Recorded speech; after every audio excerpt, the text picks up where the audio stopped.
Handful of questions from our local media. We'll get started with one from Eric Bailey of the Tulsa World, and then we'll go to Ryan Aber. Eric? Gotcha.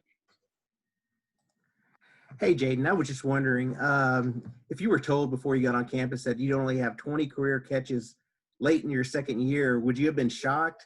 And just talk about just how excited are you back at it, contributing to the team, and what was it like to make the catch?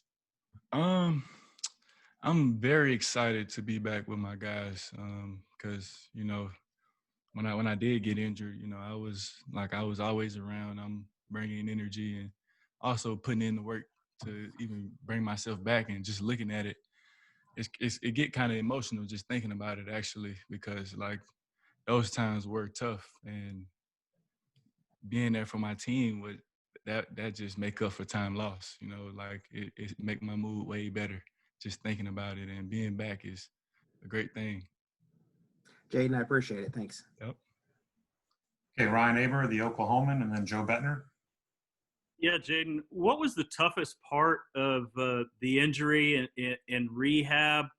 And was it made tougher by the fact that you suffered it at home during all this pandemic and weren't around your teammates and coaches?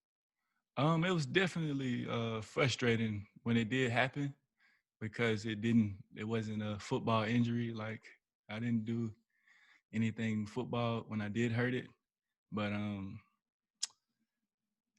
the hardest part was with just keeping a positive mental, you know, because I'm always work hard and grind. So it made me respect the game more and become more of a student, watching more film and just taking mental reps, even during the fall camp.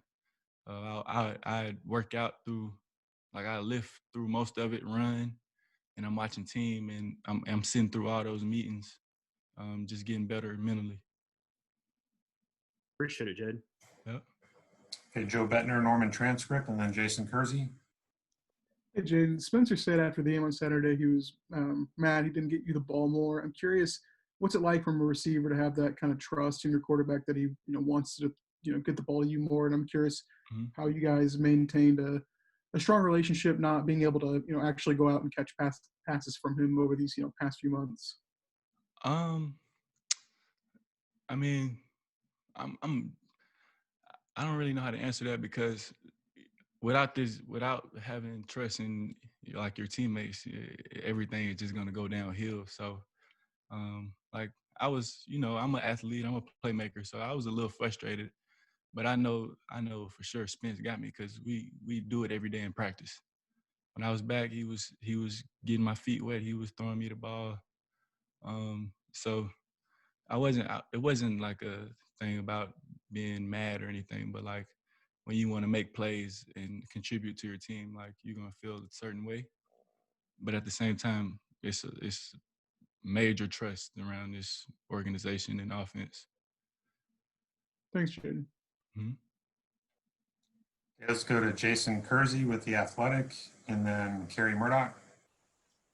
Hey, Jadon, thanks for being with us today. I was wondering, as you were watching the early part of the season and you saw Marvin and Theo and those guys really start to break out, what was that like to watch? I'm sure you were happy for your teammates. Was there any part of you that was worried maybe you were falling behind a little bit? No, actually not at all.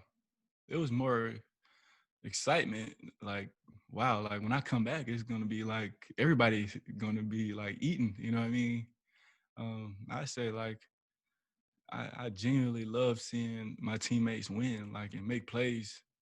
Like, that's just like the best feeling, because it takes a toll and one person is doing it. So you wanna be able to spread it out, spread the love, and everybody making plays, it just make it easier to win, you know? Thanks, Jadon. Yeah. Okay, Kerry Murdoch with Sooner Scoop, and then Brandon Drum. Jadon, you mentioned, you know, how emotional it was for you. Was it hard kind of waiting to get that clearance for knowing what game you were going to get to come back for?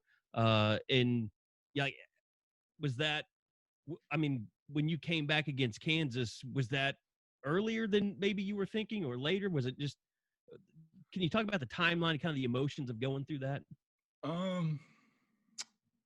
the game I was supposed to get cleared was Kansas, but I would say it was supposed to be that Thursday before Kansas. So we kind of made an agreement to let me come back the week before because I would, me personally, like I was pressing the training room and the coaches like I'm ready, and they always bring up the science and telling me what needs to happen and how things would heal and stuff, and um, so like I came back a few days earlier than I should have, which I was already kind of practicing like a few weeks before, but I just wasn't contact. So I was just doing indie and running routes and stuff like that. Like I didn't do any team or one-on-ones or anything, but the week of Kansas, that's when they let me full go. Also, how would your dog rate on We Rate Dogs? Say it again. How would your dog rate on We Rate Dogs? Like What's 12 that? out of 10? Your dog that you're always putting up on Oh, social 7. media. Yeah, that's Yeah. he's 10 out of 10. I just say, I mean, he's beautiful. Thanks, Jay. Okay, let's go to Brandon Drum, OU Insider, and then Parker Thune. Hey, Jadon, you grew up a big OU fan. Mhm. Your dad obviously went there, grandparents, you're a generational guy. How much of that plays into your emotion when you're out there playing? I mean, is it kind of a surreal deal for you growing up? You grew up in Georgia, but still being this diehard Sooner your whole life? Yeah, actually, like it's a big deal for me, of course, and especially like putting on for my fam because, like you said, like a lot of my family members did go to OU, and playing for them and making them proud at the school that they wanted me to be at is kind of like a best feeling ever. Okay, Parker Thune with SI Sooners, and then Bob Prisbillo. Yeah, Jayden, I know you touched on it already, but getting the chance to line up opposite a guy in Theo Wheeze that's really coming into his own in this offense this season, it seems like. I mean, how much optimism does that give you, just knowing that you guys came in together, you've kind of got that chemistry, and now you've got an opportunity to be two of Spencer's top weapons in the passing game?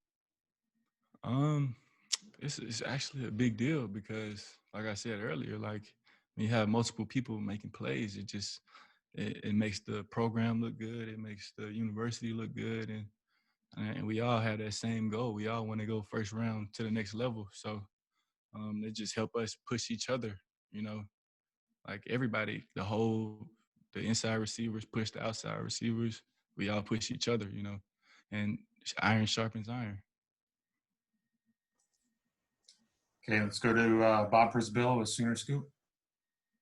Yeah, Jadon, was there a moment where you finally realized you were back, or was it tough trying to trust yourself once you were out there again?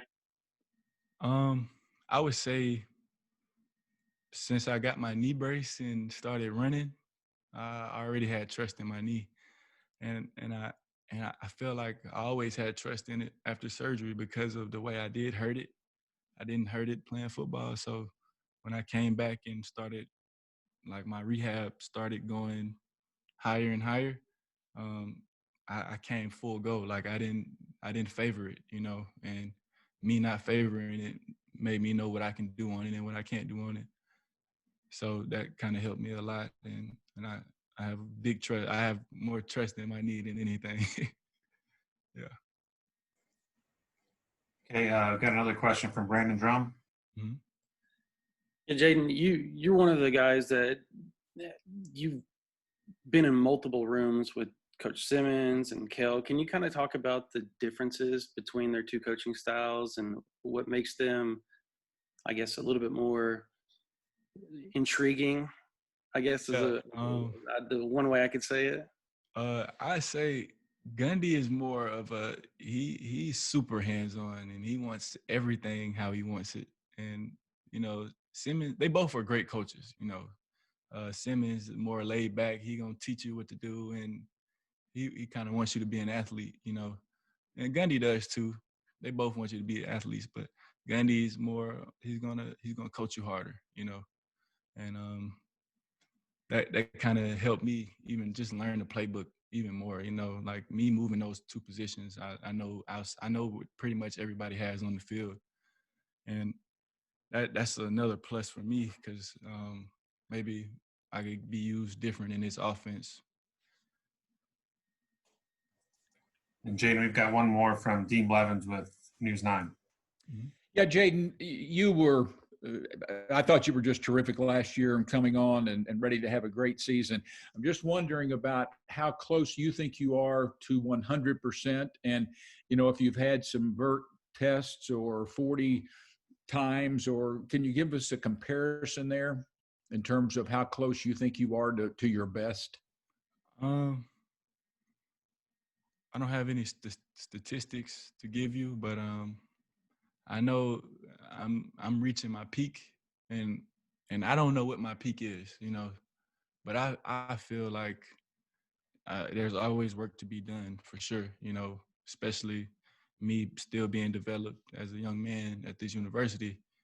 I still have a year or two left here, and I feel like it's a lot more room to improve and a lot of more plays to be made, So that's all I got.